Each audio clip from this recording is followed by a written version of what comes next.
तो भगवान ने कुछ देर के लिए नंदी को रोक दिया। जहां शिवजी सती को अपने मन की बात कहने के लिए रोके, जिस वीरान वन में जहां पूरा वीरान पड़ा हुआ था और वहां मेरे शंकर काल अधिपति स्वयं और सती के साथ में रुककर अपने सुंदर भाव को प्रकट करते हैं। वो वन कोई साधारण वन नहीं था, उस वन का नाम था महाकाल वन, जिसको आज के समय में लोग महाकालेश्वर उज्जैनी कहते हैं। महाकाल वन।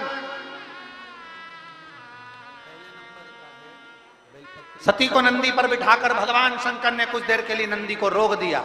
महाकाल वन की वो पवित्र भूमि जहां मां क्षिप्रा निरंतर बह रही है, महाकाल वन की वो पवित्र भूमि जहां मां क्षिप्रा सदा रमण कर रही है, घूम रही है, अलग आनंद में जगा रही है शिव भक्ति का। नंदी रुके, मां ने पूछा, मां ने कहा कि मेरे मन का जो संशय है ना, बस वो संशय मिटा दो। मेरे भाई नारद जी के कहने पर भगवान शंकर की भक्ति में कैसे लग गए, बस इतना सा मुझे पूछना है, मेरे भाई भक्ति में क्यों लगे।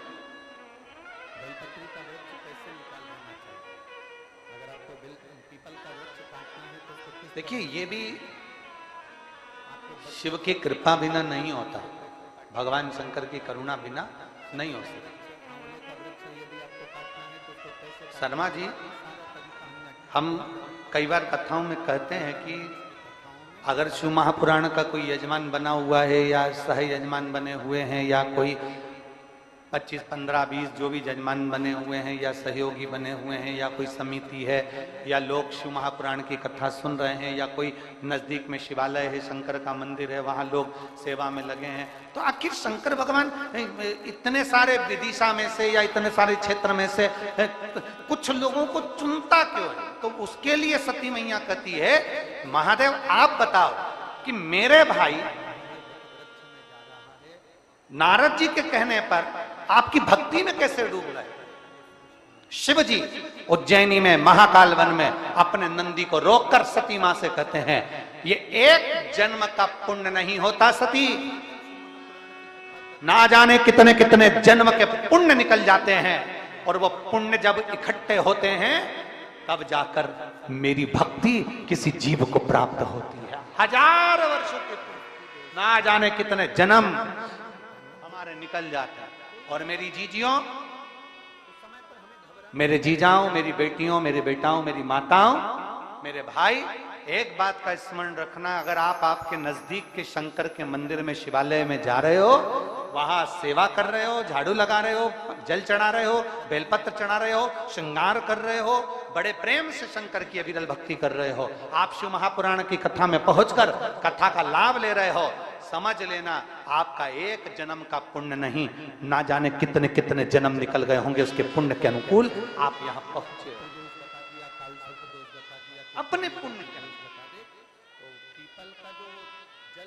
फिर वही एक लाइन वापिस आ गई, तेरी कृपा बिना नहीं, बोलो सब बोलो जरा, तेरी कृपा बिना नहीं लेते श्वास, तेरी कृपा से तनो तनो, बखान क्या करूं मैं राखों के ढेर का, चपटी बहुत मेरे खजाना कुबेर का, हे गंगाधार मुक्ति द्वार ओंकार तू, भोले ओंकार तू, आयो शरण तिहारी शंभु तार तार तू। कौटि कौटि जन्म, कौटि कौटि।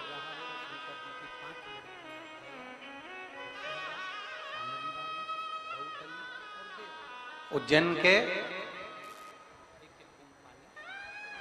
ऋण मुक्तेश्वर मंदिर का कभी दर्शन करने आप जब उज्जैन जाएं तो 84 महादेव में से एक महादेव ऋण मुक्तेश्वर महादेव का दर्शन करें।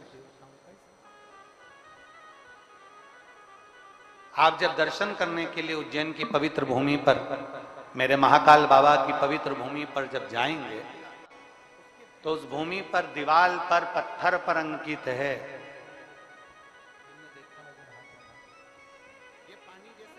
एक पीढ़ी का नहीं, 2 पीढ़ी का नहीं, 3 पीढ़ी का नहीं,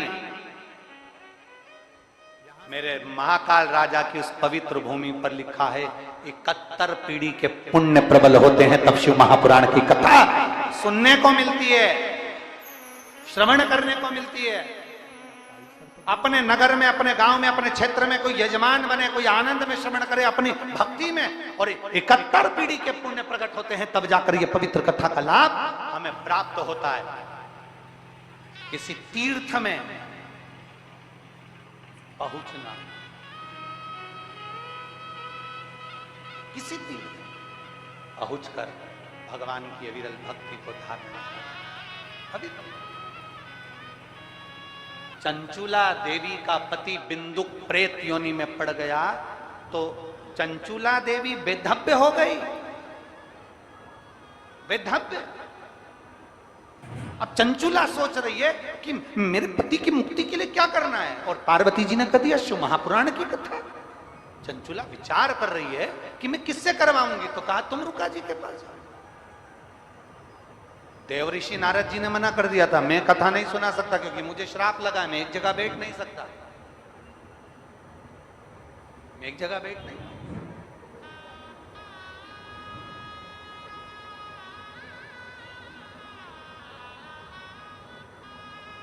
तब देवऋषि नारद जी ने कह दिया था मेरा एक मित्र है तुम रुका, वो शंकर का अविरल भक्त है, बहुत भक्त तुम रुका जी, आप उनके पास जाइए। तुम रुका जी ने कह दिया मैं कथा तो कह दूंगा पर कथा का यजमान कौन बनेगा, कथा कौन करवाएगा, इसका यजमान कौन बनेगा, इसको कथा का वाचन कौन करेगा। तो तुरंत तुम रुका जी ने कहा कि आप सोचिए।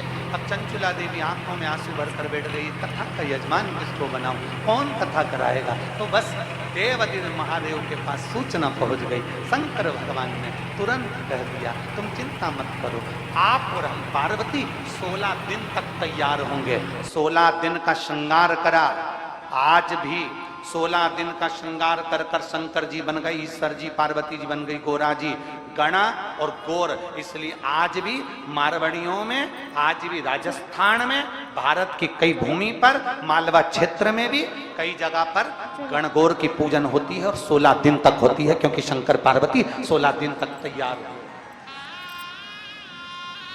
16 दिवस तक शिव जी श्रृंगार करे, शंकर भगवान ने 16 श्रृंगार कर लिया, शिव जी ने श्रृंगार कर लिया, 16 संस्कार के रूप में हो गए, और पार्वती जी ने 16 श्रृंगार करा तो 16 श्रृंगार के रूप में हो गए।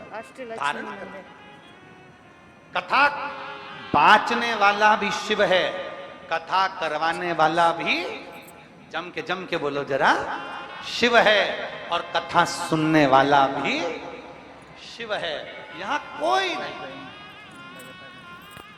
क्या कोई कुछ भी नहीं। एक पत्र है देखिए, हाँ हॉल बना है। अब जरा पत्र पर